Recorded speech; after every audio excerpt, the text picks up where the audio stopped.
வணக்கம். புதுவை நெல்லித்தோப்பு தொகுதியில் மழை நிவாரணம் வழங்கிட திராவிட முன்னேற்றக் கழகம், அண்ணா திராவிட முன்னேற்றக் கழகம் சார்பில் விண்ணப்ப படிவங்கள் வழங்குவதில் ஏற்பட்ட பிரச்சனையில் நெல்லித்தோப்பு தொகுதி திராவிட முன்னேற்றக் கழக பொருளாளர் திரு சந்திரேஷ்குமார் அண்ணா திராவிட முன்னேற்றக் கழகத்தினரால் தாக்கப்பட்டார். இதனால் அங்கு பெரும் பரபரப்பு ஏற்பட்டது. புதுவை மாநிலம் நெல்லித்தோப்பு தொகுதிக்கு உட்பட்ட குயவர்பாளையம் குட்டக்கரை பள்ளியில் இன்று காலை முதல் மழை நிவாரணத் தொகையான 1000 ரூபாய் வழங்கப்பட்டு வந்தது.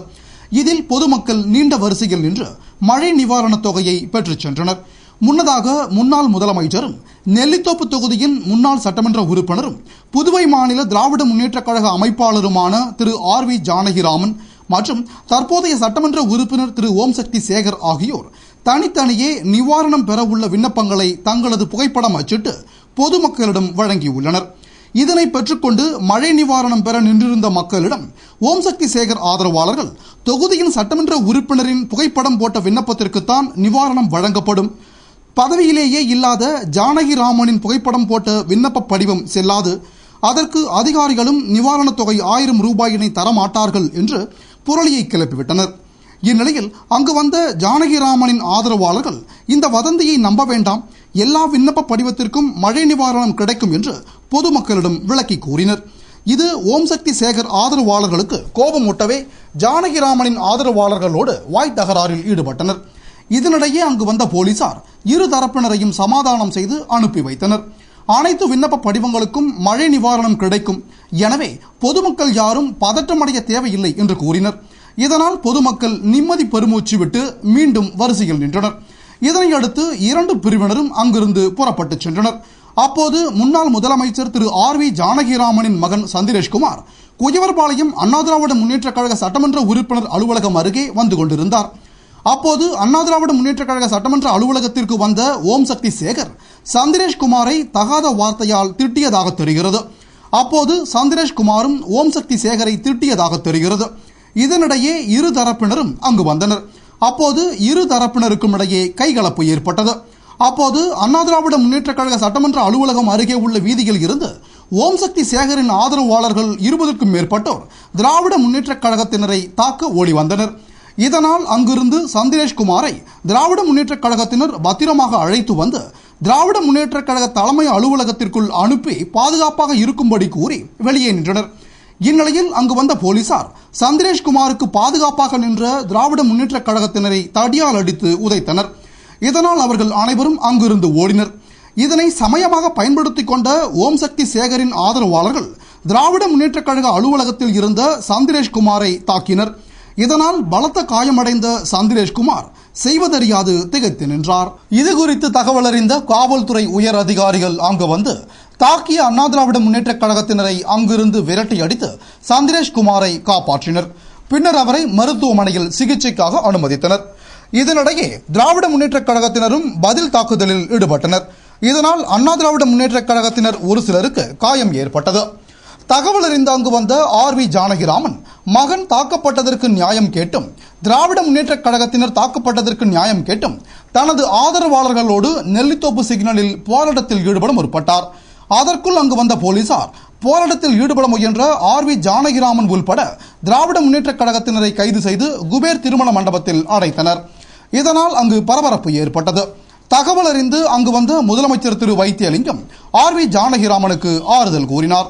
முன்னதாக திராவிட முன்னேற்றக் கழக துணை அமைப்பாளரும் சட்டமன்ற உறுப்பினருமான திரு SP சிவக்குமார், திராவிட முன்னேற்றக் கழக இளைஞரணி அமைப்பாளரும் சட்டமன்ற உறுப்பினருமான திரு சிவா, முன்னாள் சட்டமன்ற உறுப்பினரும் திராவிட முன்னேற்றக் கழக பொருளாளருமான திரு அனிபால் கென்னடி, புதுவை நகரமன்ற துணைத் தலைவர் திரு ஜான்குமார், ரமேஷ், திராவிட முன்னேற்றக் கழக இளைஞரணி நெல்லித்தோப்பு துணை அமைப்பாளர் அலெக்சாண்டர், கழக முன்னோடி திருவாண்டார் கோயில் காந்தி உள்பட திராவிட முன்னேற்றக் கழகத்தினர் அங்கு வந்தனர். இந்நிலையில் சந்திரேஷ்குமாரை தாக்கிய ஓம்சக்தி சேகரின் ஆதரவாளர்களை கைது செய்ய காவல்துறைக்கு உத்தரவிட்டதாக முதல்வர் கூறினார். அதனை அடுத்து SSP அதுல் கத்தார் தலைமையில் குற்றவாளிகளை போலீசார் தேடி வருகின்றனர். மேலும் சம்பந்தப்பட்ட இரு தரப்பினர் மீதும் போலீசார் வழக்கு பதிவு செய்துள்ளனர். புதுவையில் இன்று நடைபெற்ற இச்சம்பவத்தால் பெரும் பரபரப்பு நிலவியது. அவருடைய அராஜகத்தை இவ்வளவு நாள் நாங்கள் பொறுத்திருந்தோம். இன்று தட்டி கேட்கும்போது ஆள் வைத்து தகராறு செய்து அடித்து இறங்கிவிட்டார்.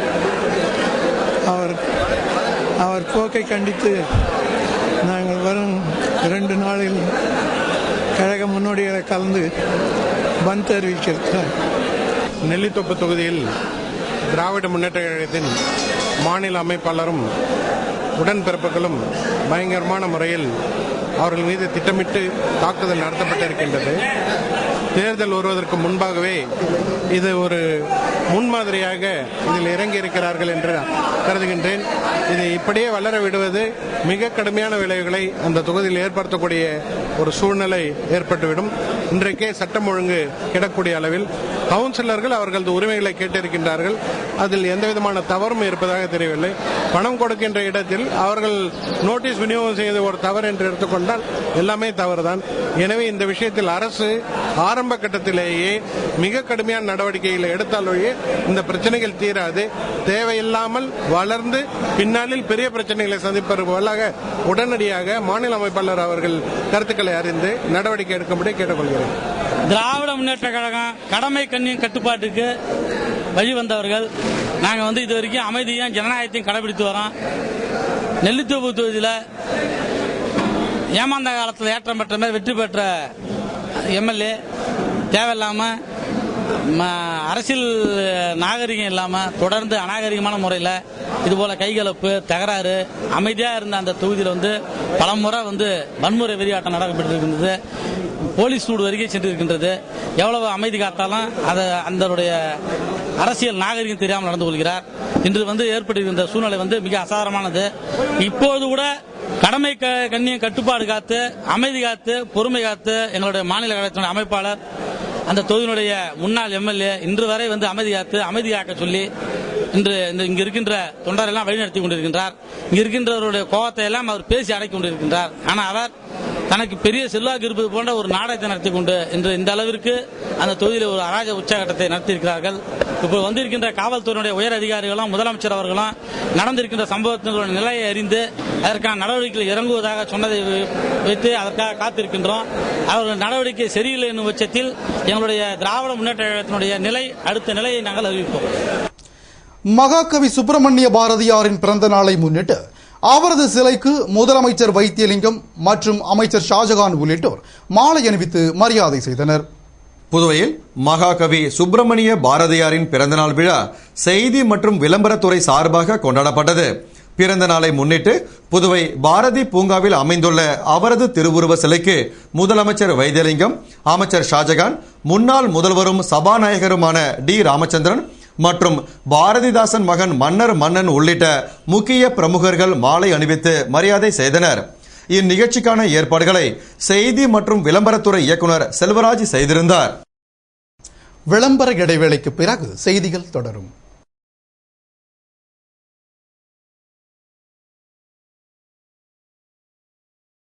எப்பா நேத்து அச்ச காத்துல நம்ம தோட்டத்துல முருங்கமரம் சாஞ்சி போச்சு. அத அம்மா விட்டு என்ன பண்ணு கேச்சு. மரத்தை வீணா தூக்கி போட்டு போறாங்க அம்மா. கீரை ஒடிச்சு தெருவுங்களை எடுத்துக்க சொல்ல. முருங்கை எடுத்து நாடார்கள் வித்துரு. சரிப்பா. ஏய் அந்த கேலிய விட்டுற போறா. வெட்டி நட்டு வச்சா துளுக்கம் மறுபடி காய்க்க வீணாகிட போறா. சரிப்பா சரிப்பா. சாதாரண முருங்கை மரம் உடைஞ்சாலே அதை வீணாக்கிடாம அந்த கிளையை வெட்டி இன்னொரு மரத்தையே உருவாக்குற நீங்க மனுஷன் செத்துட்டா மட்டும் அவனுடைய கண்ணை மண்ணில் புதைச்சும் நெருப்பில் எரிச்சும் வீணாக்கிறீங்களே. இதை என்ன மாதிரி பார்வை இல்லாதவங்களுக்கு தானமாக கொடுத்தீங்கன்னா உங்கள் மூலியமா நாங்களும் இந்த அழகான உலகத்தை பார்ப்போம்.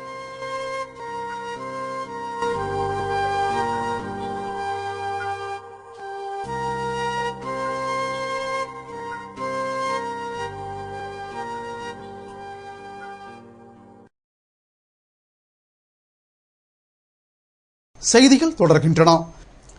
புதுச்சேரியில் வசித்து வரும் அனைத்து அட்டைதாரர்களுக்கும் புயல் வெள்ள நிவாரணம் கிடைத்திட தகுந்த நடவடிக்கை எடுக்கப்படும் என அமைச்சர் கந்தசாமி கூறியுள்ளார்.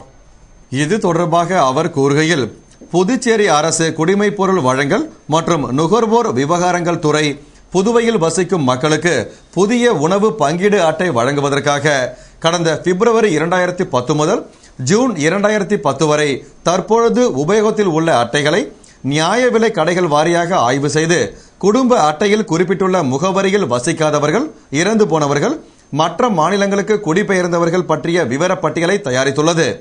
மேற்கூறிய விவரப்பட்டியல் அந்தந்த நியாய விலைக் கடைகளில் 9/12/2010 முதல் 29/12/2010 வரை காலை 9 மணி முதல் மாலை 6 மணி வரை பொதுமக்கள் பார்வைக்கு வைக்கப்பட்டுள்ளது. இதுகுறித்து பொதுமக்களிடமிருந்து பெறப்படும் விண்ணப்பங்கள், ஆட்சேபனை கடிதங்கள் நியாய விலை கடைகளில் பெறப்பட்டு உடனுக்குடன் கள ஆய்வு செய்யப்பட்டு ஏற்றுக்கொள்ளப்படும். ரேஷன் கார்டுகளுக்கு ரேஷன் பொருட்கள் வழங்கிடவும், மழை நிவாரணம் வழங்கிடவும் இவற்றை 10 நாட்களுக்குள் பெற்றிடும் வகையில் தகுந்த நடவடிக்கை எடுத்து வருகிறது. மேலும் குறிப்பிட்ட பட்டியலில் உள்ள அட்டைகள் நீக்கம் செய்யப்படவில்லை, விசாரணைக்கு மட்டுமே உட்படுத்தப்பட்டுள்ளது. எனவே பொதுமக்கள் குழப்பமடைய தேவையில்லை. புதுச்சேரியில் வசிப்பதற்கான ஆதாரங்களை நியாய விலை கடைகள் மூலம் சமர்ப்பித்து குடும்ப அட்டைகளை புதுப்பித்துக் கொள்ளவும். புதுச்சேரியில் வசித்து வருவதாக ஆதாரப்பூர்வமாக ஏற்றுக்கொள்ளப்படும் அனைத்து அட்டைதாரர்களுக்கும் புயல் வெள்ள நிவாரணம் கிடைத்திட தகுந்த நடவடிக்கை எடுக்கப்படும் என அவர் கூறியுள்ளார். புதுவை பல்கலைக்கழக சமூக பணித்துறை சார்பாக மனித உரிமை தினத்தை முன்னிட்டு கடற்கரை காந்தி சிலை அருகே நடைபெற்ற மனித சங்கிலி விழிப்புணர்வு பிரச்சாரத்தை அமைச்சர் திரு நமச்சிவாயம் தொடங்கி வைத்தார். மனித உரிமை தினத்தை முன்னிட்டு புதுவை பல்கலைக்கழக சமூக பணித்துறை சார்பாக கடற்கரை காந்தி சிலை அருகே மனித சங்கிலி நடைபெற்றது. நிகழ்ச்சியில் அமைச்சர் நமச்சிவாயம் கலந்து கொண்டு மனித சங்கிலியை தொடங்கி வைத்தார். புதுவை பல்கலைக்கழக கல்லூரி மாணவ மாணவியர்கள் விழிப்புணர்வு வாசகங்கள் அடங்கிய அட்டைகளை ஏந்தியபடி மனித சங்கிலியில் பங்கேற்றனர். இதன் மூலம் மக்களிடையே விழிப்புணர்வை ஏற்படுத்தினர். மனித சங்கிலியில் தலைமை நகர திட்ட அதிகாரி துரைராஜ், சமூக பணித்துறையின் ஒருங்கிணைப்பாளர் ராமாமிர்தம் உள்ளிட்ட பல அரசு அலுவலர்களும் பல்கலைக்கழக மாணவ மாணவிகளும் கலந்து கொண்டனர். இத்துடன் செய்திகள் நிறைவடைந்தன. வணக்கம்.